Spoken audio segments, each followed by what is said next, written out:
The Libido Doctor is in. Hello and welcome to Libido Doc, a place where we talk about human sexuality with a focus on married women. I'm Dr. Suzanne, and today I would like to talk about how to find your wife. So this is mainly geared towards men, and I want to lay out the foundation with some scriptures. Therefore, we will look at the institution of marriage, because Psalm 127 verse 1 declares that unless the Lord builds the house, the laborer work in vain. Okay, let's see, who is man, who is human, who is woman, and how you can locate your wife. Great. If we start with the origin of man, we have to go back to Genesis 1, verse 26, where God said, "Let us make man in our own image and let them have dominion." You can read that in Genesis 1:26. Then we get to Genesis 1:27, where God actually speaks of the man. And we discover that man is composed of male and female. Why did God create man?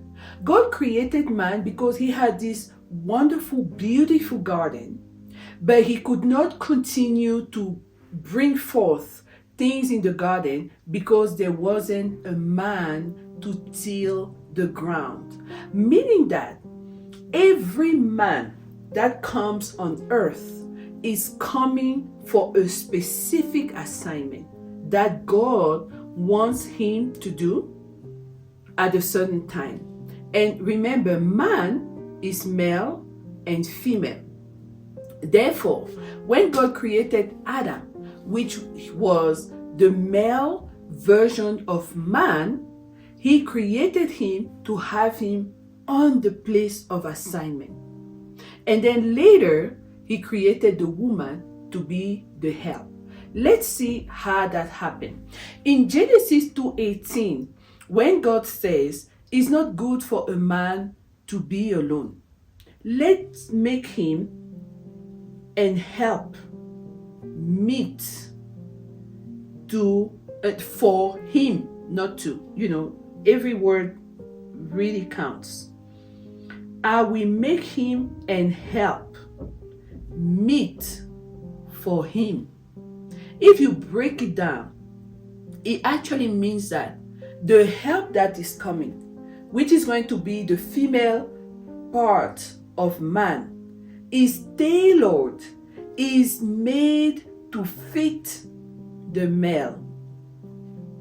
But then God did something. He went back to the ground to bring forth all kinds of beasts. But the male did not find any suitable help for him. Meaning that it's not outside of you that you find your wife. She's inside.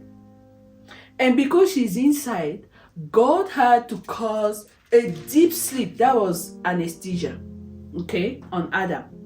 Take his rib, that was surgery. Then from the rib, he molded Eve. That's high level aesthetic surgery, plastic surgery. I don't know how to even call this one, but only God can do that. Anyway, the woman was extracted from the man, not from the ground. So it tells me that a man carries his wife in his heart. Okay, if that's the case, because God already said that he that findeth a wife finds a good thing. God is not going to bring you your wife like he did for Adam, because Adam accused him. The wife you gave me, she's the one who caused me to sin. God said, okay, go find your wife. But God is still so merciful. He still gave us a guideline. And he still, if you pray to God, he will still help you locate that woman. Okay, so let's then see how you find your wife. Number one, you have to be on your place of assignment, because it's the needs for that place of assignment that make you cry out for help to sustain what you need to do. Okay, so number one, have a purpose, know your assignment, and be already on duty. Adam was already in the garden. He had named the animals. He had done this, he had done that.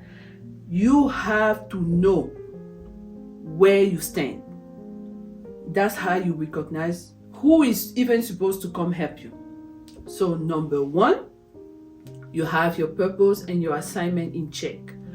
Number two, you begin to pray. Father, send me a help, meet for me, someone tailored for me, someone after my own heart. And please, don't think that when you pray in that prayer, you're calling for helpers or business partners. No, lie, pants on fire. You are calling for your wife. That wife God has prepared for you. You are calling for her. So, just know that.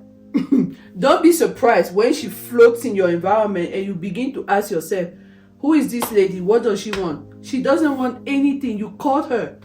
Okay? Anyway, so you did your prayer. Now, once you do your prayer, this is how it's going to unfold. Number one, the location. The wife is going to appear in your place of assignment, your place of work. If we take the example of Ruth and Boaz, Ruth found herself in the fields of Boaz, gleaning. You don't find your wife at the nightclub. That's not your place of work. That's not your place of assignment. You don't find your wife at the market, going to the grocery store, and you see her from behind. She's walking like this, and you're like, oh, that's my wife. No, that's not your wife. Please stop that. Okay? Your wife, you have prayed. Remember, you prayed, you called her. She will appear at your place of assignment. That's the first thing. All right. So when she appears at your place of assignment, she's coming because she has a need. Ruth went to Boaz's field because she was looking for food. The lady will come to your place of assignment because she's looking for something you offer there. Let's say you're a pharmacist.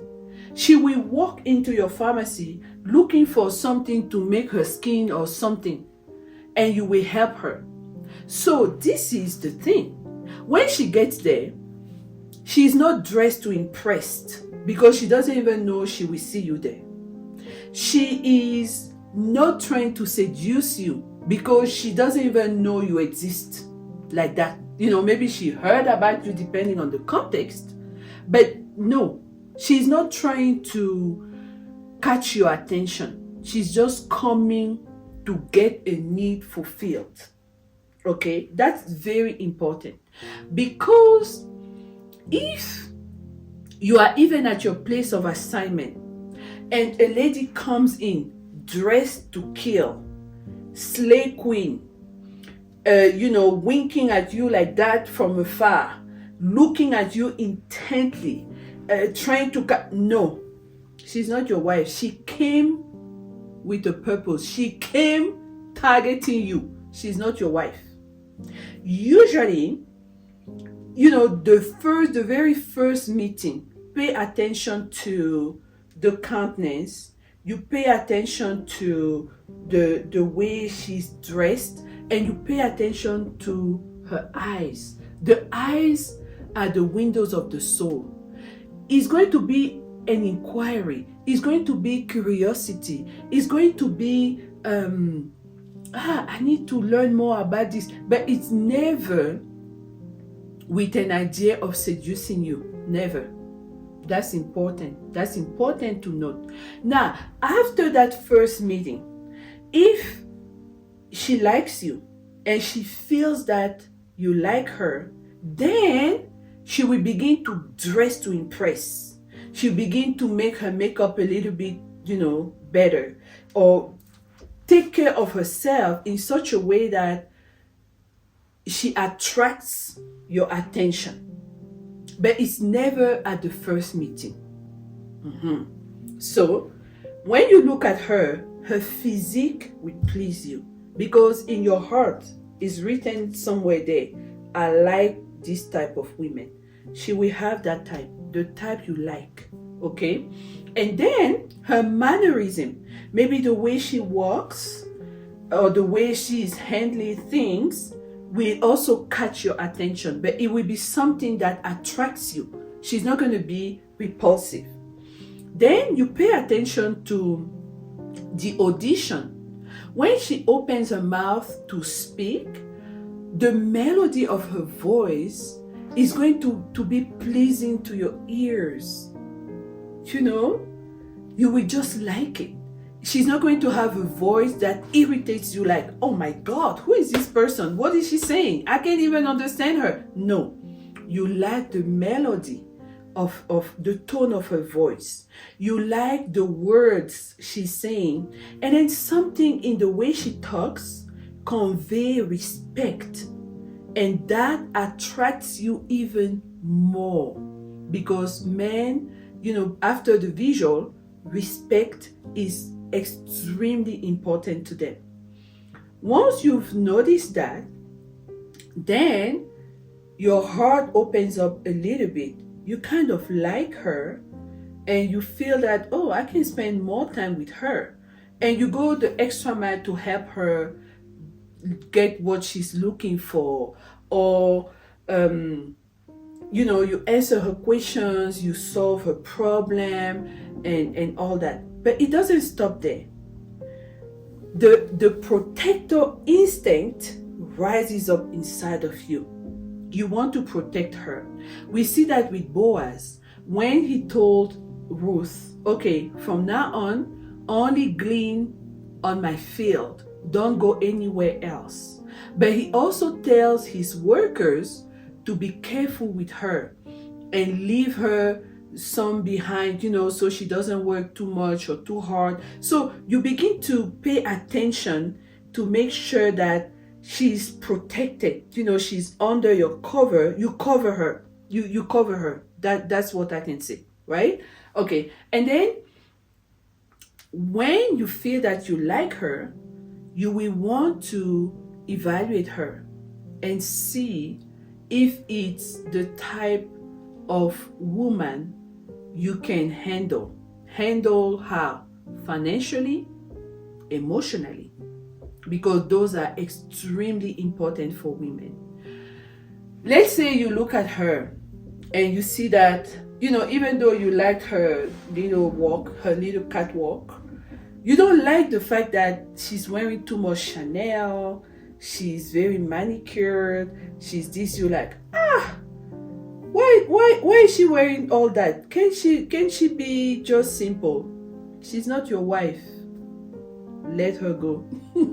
She's not your wife. She's not your wife. Even though you like her mannerism, you like her voice, if that thing where you don't feel that you can assume her 100% without her having to bring 50% on the table, forget it. She's not your destiny wife. It doesn't mean that you cannot get married. You will get married. But down the road, there will be problems. So, from the beginning, just remove all those problems. Okay? So then, the next step is going to be a spiritual check. We're talking about finding your wife God's way. You want to make sure that you are not unequally yoked. You have to be of the same faith. Your principles have to agree. You know, even in the Christian faith, there are people who believe in the supernatural, and there are people who don't believe in the supernatural. If you are in your place of assignment, and let's say you decide to go forward, right? Because you see that you have a lot in common, she's a Christian, this and that, and you feel that you can commit to her, then you ask her to be closer to you, to have a deeper friendship and all that. And you begin to notice that in your place of assignment, she criticizes you.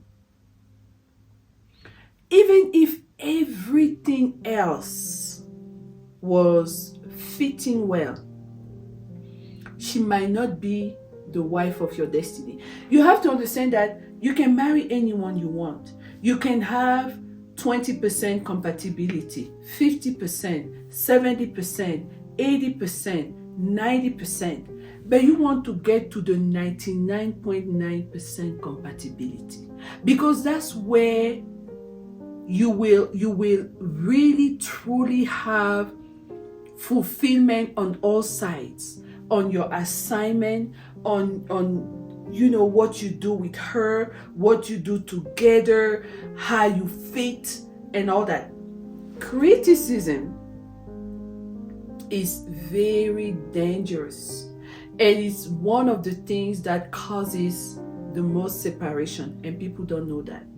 When you have a partner that always finds fault, so initially they are not going to be overly critical, but with time you might even have competition, especially if you are kind of in the same type of work.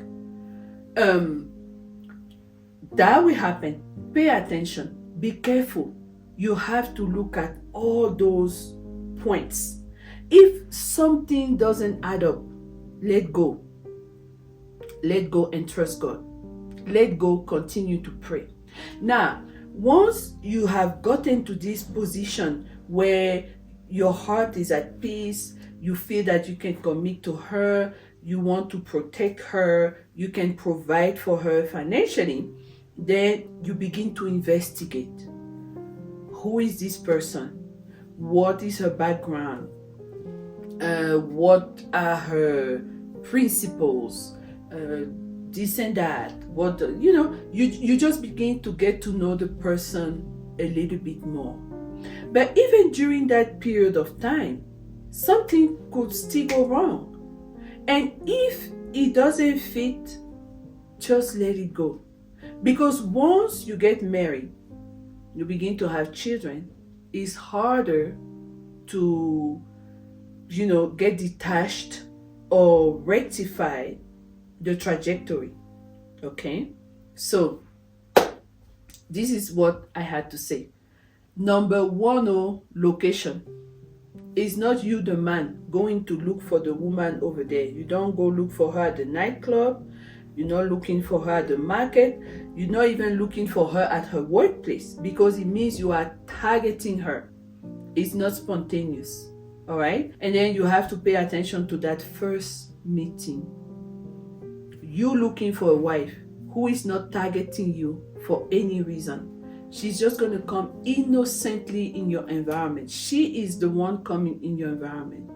Innocently, not looking for anything, not targeting you, but trying to get a need filled. And then after that, once the need is filled or being filled,